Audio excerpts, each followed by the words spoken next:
بلال درگی لمن لمدینی څخه روان و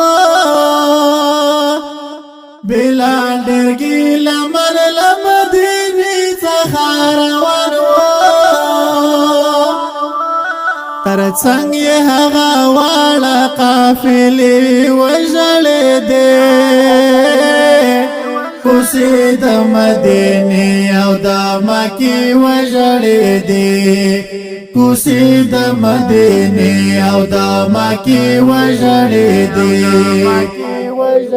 فراق باندې دی یار زمانه وژړې دي کوڅې د مدینې او د مکې وژړې دي کوڅې د مدینې او د مکې وژړې دي